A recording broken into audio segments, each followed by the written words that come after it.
दिल्ली को केजरीवाल से कोई नहीं छीन सकता। बीजेपी को बिल्कुल नहीं प्रेफर करेंगे। किसने कहा था एक के साथ एक फ्री दारू दे दो? उन्होंने 2100 रुपए का लालच दे दिया लेडीज को। कूड़ा तो बीजेपी के पार्षद की जिम्मेदारी है ना। जो इस टाइम मुख्यमंत्री है हम उसको सपोर्ट कर रहे हैं।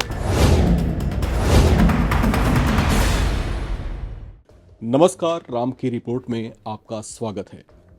बयानों का तूफानी शोर मचा हुआ है।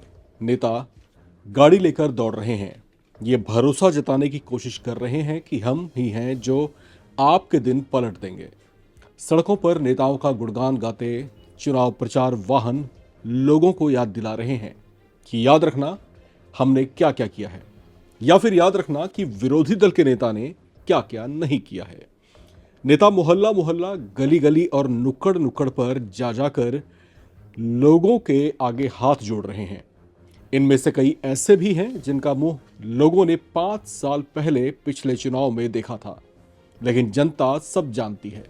5 जनवरी को जब बैलेट मशीन पर बटन दबाया जाएगा तब उनके जहन में सारी बातें उमड़ घुमड़ रही होंगी।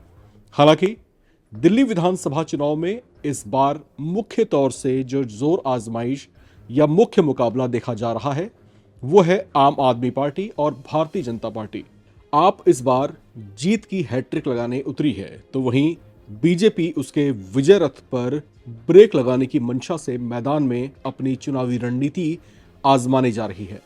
लेकिन इस बार जनता का मूड कुछ फिरा हुआ क्यों दिख रहा है? वो ऑटो ड्राइवर्स जो आम आदमी पार्टी के डेडिकेटेड वोटर्स कहलाते थे, वो इस बार आम आदमी पार्टी से झल्लाए हुए क्यों हैं? वो भी सुनते चलिए। आम आदमी पार्टी ये झूठों की सरकार है।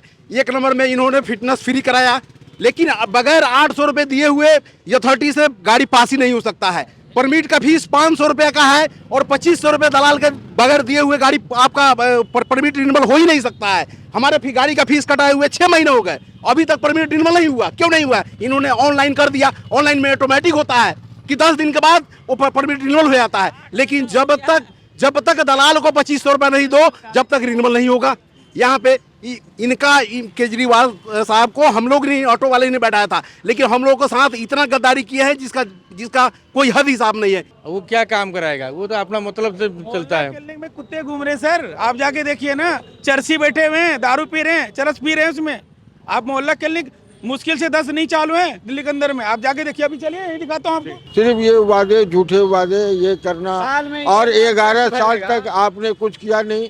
11 साल के बाद अब आपको आ रहा है वो ऑटो वाले ने केजरीवाल का कितनी फ्री प्रचार, सब कुछ एक साथ उनके साथ लगे रहे। सवारी बैठता था, कहते थे ईमानदार आदमी है, इन्हें वोट देना है, इन्हें, और तारीफों का पुल बांध दिया था, लेकिन कोई हम लोगों को। ऑटो चालकों का ये गुस्सा आम आदमी पार्टी के लिए शुभ संकेत नहीं है। हालांकि ऐसा नहीं है कि ये नाराजगी सिर्फ आम आदमी पार्टी से ही है।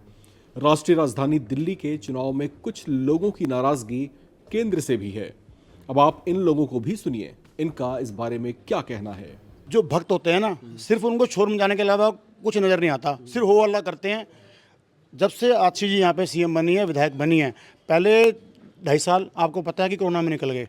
उसके बाद जब काम शुरू हुआ, काफ़ी सारी RWs के लोग हमारे साथ मिले हुए हैं, जो लोग काम करवाते हैं, जो मैडम के पास जाते हैं। जिन लोगों को ये नहीं पता भी काम कैसे होता है, वो लोग तो बस शोर मचाना जानते हैं। पिछले 2.5 साल से बोल रहे हैं कि आतिशी जी ने बहुत काम किया। इससे पहले 2.5 साल पहले कोरोना था, शीश महल बनाना जरूरी था। ये गलियां क्यों नहीं बनाई? 1.5 साल से गली खुद ही पड़ी है। ये 3 बार ये गली बनी है। कोई मतलब काम कर रहे हैं, आप कह रहे काम करो, काम नहीं कर रहे, पैसा खा रहे हैं खाली। 1.5 साल से इन्होंने एक गली के पूरे बंदों को पानी बंद कर रखा है। 100 रुपए की वसूली की वजह से उस गली को पानी नहीं देते, और इनके जो भू माफिया गुंडे जो इन्होंने लगा रखे, किसके गुंडे? आतिशी जी के। वो सरेआम मारने को कहते जान से मार देंगे, हम ये बात प्रमाण देंगे। कहते जितना मर्जी जोर लगा लो, पानी नहीं देंगे। बहुत बड़ा आरोप लगा रहे हैं आप। उसका आरोप ये प्रमाण है। जो रेवड़ी बीजेपी कहती है कि मिल रही है, लाइफ फ्री बसेस मिल रही है या फिर बिजली मिल रहा है, वो रेवड़ी हमें नहीं मिल रही है। वो हमारा बेसिक राइट है। We are paying indirect tax as well as a direct tax. अगर आप देखेंगे तो इस बार कॉर्पोरेट टैक्स से ज़्यादा इनकम टैक्स पे किया गया है। तो जब अमीरों के लोन माफ़ किए जाते हैं तो कहा जाता है कि पैसे का सर्कुलेशन किया जा रहा है उसमें, लेकिन जब गरीबों को वो चीज़ मिलती है तो कहते हैं रेवड़ी मिल रही है। ये बिल्कुल गलत चीज़ है। ये हमारी बेसिक ज़रूरतें हैं और ये पूरी होनी चाहिए। दिल्ली चुनाव में इस बार हालात कुछ बदले बदले से दिख रहे हैं। शायद यही वजह है कि आम आदमी पार्टी के नेता और खुद अरविंद केजरीवाल भी ऐसे मुद्दों को उठाते दिख रहे हैं जो पिछले चुनाव में उनके एजेंडे में शामिल नहीं थे। पार्टी की ओर से दिल्ली के जाटों को केंद्र की ओबीसी लिस्ट में शामिल करने की मांग उठाई गई है। कारण यह है कि दिल्ली की महरौली, मुंडका, रिठाला, नांगलोई, मटियाला, बिजवासन, नजफगढ़, द्वारका, पालम और विकासपुरी जैसी सीटों पर इनका खूब दबदबा है। लिहाजा प्रवेश वर्मा ने आम आदमी पार्टी की इस मांग को चुनावी बताते हुए इस पर भी सवाल खड़े किए हैं। इसके अलावा आम आदमी पार्टी की ओर से दिल्ली के सफाई कर्मियों के लिए फ्लैट बनाने के लिए भी केंद्र से जमीन मांगी गई है, जबकि पुजारियों और ग्रंथियों को 18,000 रुपए महीने मानदेय देने का भी वादा है। हालांकि इमामों को जो हर महीने 18,000 रुपए दिए जा रहे थे, वो 16-17 महीने से क्यों रुके रहे, इस पर भी खूब हो हल्ला होता सुनाई दिया था। लेकिन ये हलचल सिर्फ आम आदमी पार्टी में ही नहीं है, बल्कि बीजेपी में भी कुछ ऐसा ही दिखाई दिया है, जब अचानक बीजेपी ने अपने संकल्प पत्र का पार्ट 2 जारी कर सबको चौंका दिया। ऑटो ड्राइवर्स के लिए कल्याण बोर्ड का गठन, एससी छात्रों को हर महीने स्टाइपेंड का वादा, भ्रष्टाचार के खिलाफ जीरो टॉलरेंस की नीति के साथ साथ आर्थिक तौर से कमजोर परिवार के बच्चों को केजी से पीजी तक मुफ्त शिक्षा का वादा किया गया है। वादे ऐसे हैं जो दिल्ली वालों को सोचने पर मजबूर कर सकते हैं। वादे हालांकि दोनों ही ओर से किए गए हैं, लेकिन किन पर जनता विश्वास करेगी, इसके लिए थोड़ा धीरज रखना होगा। इस चुनाव को कुछ पॉलिटिकल थिंकर इस परिपाटी पर भी आंक रहे हैं कि ये अरविंद केजरीवाल के राजनीतिक कौशल और रणनीति और साथ में बीजेपी के चाणक्य कहे जाने वाले अमित शाह के चुनावी रणनीति और उनके कौशल की भी परीक्षा लेने वाला होगा। पिछले 5 सालों में पूर्व सीएम अरविंद केजरीवाल, पूर्व उप मुख्यमंत्री मनीष सिसोदिया समेत उनके कैबिनेट के कई मंत्रियों को जेल में अलग अलग मामलों में आते जाते हुए देखा गया।